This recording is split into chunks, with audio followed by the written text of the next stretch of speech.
Hey everyone, David Szafranski, your host of Financial Revelations, fresh back from the Amazon. And when I say fresh, I mean fresh. We got back last night at 1:30 in the morning. Would have been back 15 minutes earlier, but I passed up my exit on the highway. Probably because I was just zoning off. Anyway, you can reach me on Twitter at skibucks1.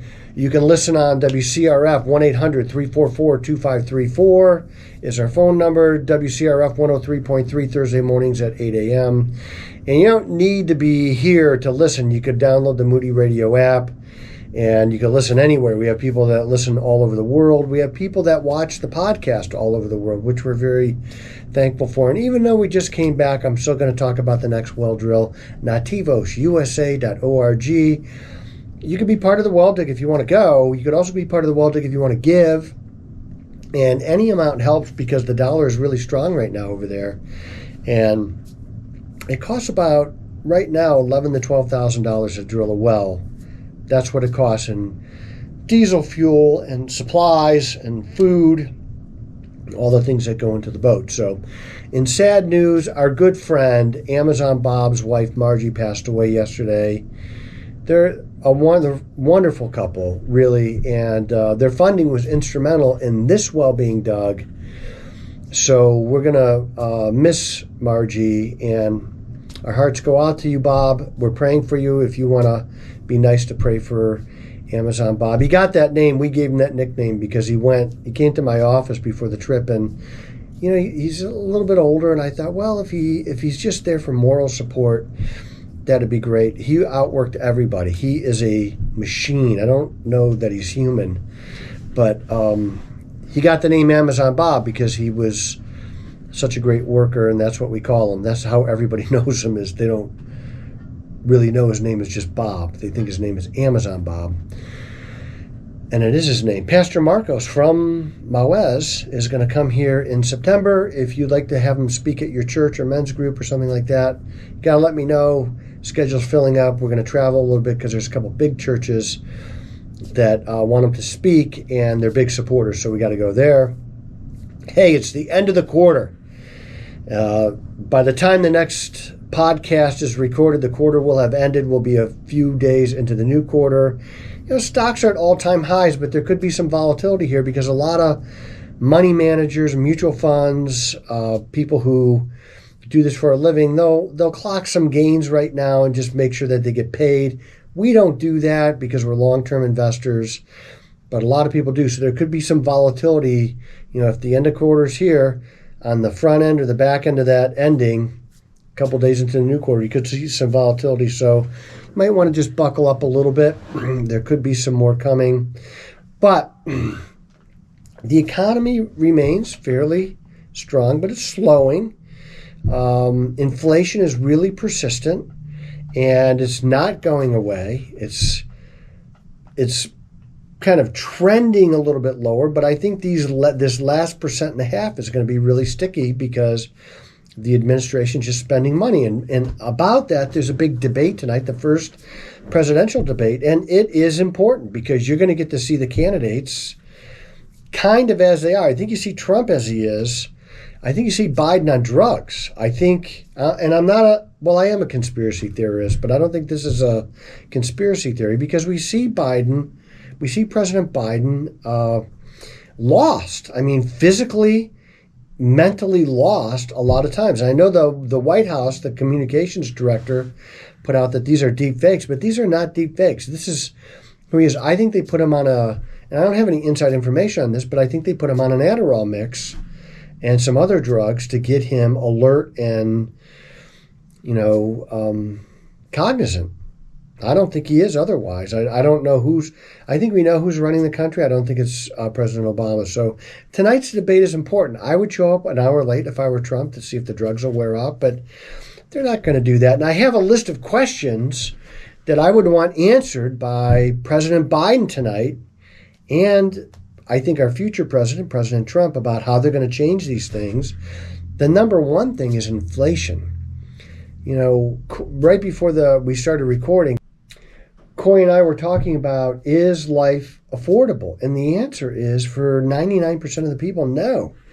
And, I'm in the 1% of income earners where inflation has not affected me negatively. If I want to do something, it hasn't really changed my life at all. But for most people, it has. And I have a lot of empathy for that because it's really hard for people to survive right now. And that's not a joke. It's not funny. It's not transitory. Inflation, prices are up 20 to 25% almost across the board. There's a few things that haven't risen in price, but most everything that you do, food, energy, housing, transportation, through the roof. So I want President Biden to answer that. What are we going to do? Now, the Fed made a decision not to bring inflation down, just the rate of growth down. So for the Fed, the soft landing is to live with the prices we have. I think that's unacceptable. And there's a way to bring prices down, and I'm going to tell you what it is. And that's the next question I want answered is energy production. You know, the administration is all in on the new Green Deal, which is inflationary by nature. It's horrible.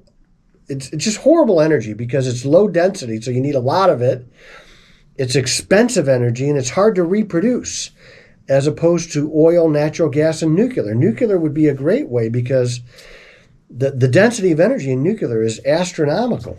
The density of energy in oil is 1,000 times higher than battery power. Batteries are totally inefficient.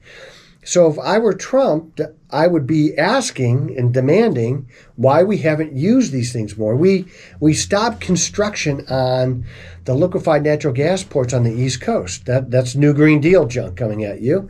And we could be shipping that natural gas around the world, lowering their costs. And the mother's milk of a healthy economy is cheap, renewable, reliable energy. And that's what we have before the Biden administration and new Green Deal got a hold of us. So I want to know, what are you going to do? And if Donald Trump gets elected and pours into our energy production, prices will come down. You will be paying less. We will be richer for it. Our economy will grow again. Our economy's starting to really slow down. The problem is they got stagflation because economy's slowing, but inflation isn't really coming down that fast. The low-hanging fruit is over. We took that. So the next thing would be, I want to know about immigration. You know, what really makes me mad because I was in the military is for military people that would not take the jab about COVID, they got kicked out of the military. While we're welcoming in illegal, undocumented immigrants, illegal aliens, we don't know their health status. We don't know if we know they are, they didn't take the COVID vaccination. We know that. They didn't take we shouldn't have taken the COVID vaccination either, but they made us. They made the military, and you got kicked out if you didn't, but they let all these people in the country who didn't. They're a lot of them, we don't know if they're criminals or not. We don't know. Let them in anyway. 12 to 16 million illegal immigrants, illegal aliens have come into the country under Joe Biden. I want to know how we're going to get them out. I think Trump will do that. What about the wars that we're in that we were not in before? Why didn't Putin attack Ukraine while Trump was president? Any ideas? Because he didn't want to get bombed. And Joe Biden is 100% okay with this war in Ukraine going on and on and on while literally hundreds of thousands of Ukrainians have been killed and Russians. The life toll that this has taken on people in Ukraine and Russia is just astronomical. They don't care. Our administration does not care about that. They had a peace plan, and Joe Biden sent Boris Johnson, the former Prime Minister of England, over there to say, you're not going to sign this deal. And the war's now years in the making, so long. The next thing I want to talk about is budget deficits. We're at $35 trillion and counting, and we cannot sustain these numbers, even for our economy, which is the biggest in the world, the most diverse in the world, the most dynamic in the world. When we allow it, if you have low oil prices, it would be even more dynamic and growing. But they're not going to do that. They're going to just continue to spend. And you were $35 trillion in debt. Now, the world needs our debt. We're always going to have some debt, an appropriate number somewhere in probably between 12 and 18 trillion. But that's it. We don't need any more than that. And we could be taking the money that we're going to pay in interest and dumping that into our economy instead of raising your taxes. That's what they're going to want to do. If Biden gets reelected, they're going to raise your taxes. He's promised, he's running on a campaign of raising your taxes. I can't believe that somebody would be dumb enough to run on that campaign, yet somebody else is dumb enough to vote for it. So don't be dumb. Don't vote for that junk. And what about Biden's health? He can't even walk up a flight of stairs. Now, some people, I know a guy with drop foot. He has a hard time with stairs, otherwise healthy. But does Joe Biden look healthy to you? Could all these videos be deep fakes? Is he even able to govern today? Is he governing? Who's really doing it? What about the chain of command? Is Kamala Harris ready to be president? Are you ready to have Kamala Harris be president? Is that what we want for our country? I think you know the answer is no. And maybe you're a dyed-in-the-wool Democrat, and maybe you had a good reason for that. Do you still have a good reason for that?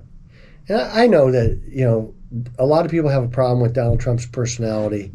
I don't. We have never elected the perfect individual.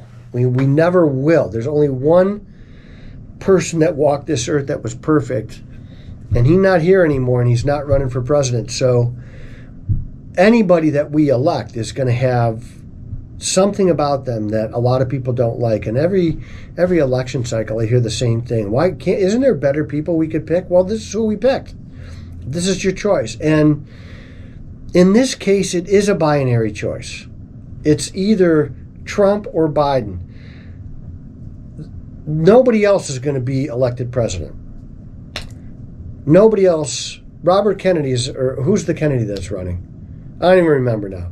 It doesn't matter. He's not going to be elected. Now, if you're a Democrat and you don't like Biden, I hope you vote for him, because that will help Trump, and I like that. And I think we need a reset in this country. Not an economic. We don't need to go into a recession to lower inflation. We need to have leadership on energy. We need to have leadership on the budget. That's where we need to have leadership. That will bring down inflation. It will. The Keynesian economists are wrong here. They've outlived their usefulness. They're kind of like unions in many ways. Most unions have outlived their usefulness. Keynesian economists who say, well, when there's a problem, throw money at it. If the problem gets bigger, throw even more money at it. And there are times where that makes sense. I thought it made sense in COVID to do that because you made everybody stay home. I thought it would have made sense in 2008, and they eventually did it, but they waited really long, and that made the problem worse. But when times get good, you got to stop throwing money at it and push people back out into the private sector. Keynesians don't believe that. They believe when times are bad, you throw money at it. When times are good, you throw even more money at it. Keynesians in their heart are socialists. They're masked socialists. That's what they are. I understand that capitalism in its purest form can be a little bit harsh. So we put some guardrails on that. We have social programs that help people if they've lost a job or they can't find a job or they're sick. Those are good things. That's part of a caring society, but we've overstepped. And that is undeniable by anybody who's a thinking person. And yes, if you don't think that, you are not a thinking person. You certainly don't know economics. And you don't even have to have an economics degree to know this. Some of the smartest people I know didn't go to college. They're smart, they're intuitive, they're thinkers, and they can see this stuff. The CEO of Patagonia did an interview, and he had a T-shirt on that said "Stop Oil, Stop Big Oil," or the Stop Oil people. Every one of his products is made with petroleum. Every last one. He must not have meant him. He must have meant you. And that's usually what New Green Deal people are talking about. They're not talking about them not using energy. They're talking about you living a harder life. And if you look at the economies like China, India, Pakistan, they'll say, well, yeah, we're polluting. You had your chance. You already grew. We're in their own industrial revolution right now. China puts out more pollution than we've stopped in our entire lifetimes. They do it every year. So whatever, if you're drinking with a paper straw being miserable about it, you're not saving any turtles. I've been a scuba diver for 40 years. I've never seen a straw in the ocean. And there might be places like Bangladesh where they just throw trash in the ocean. And that's true. It does happen. And I want to be clean. I want to be smart about it. I'm an environmentalist in the sense that I like clean air and clean water, and I want to take care of the earth is the Lord's and everything in it. We're supposed to take care of it. We're stewards of the planet. We should be clean. But we can do all these things and be clean. That's what I want to see at the debate tonight. I don't know what's going to happen. I don't know how long it's going to go. I'm praying that I can stay up and watch it because I like these things. It helps me prepare for the next day and helps me manage money better. And that's really what we want to do. We want to help people invest, make money, live a happy, satisfying life, and then give it away. And give money away while you're living so you could see it be used.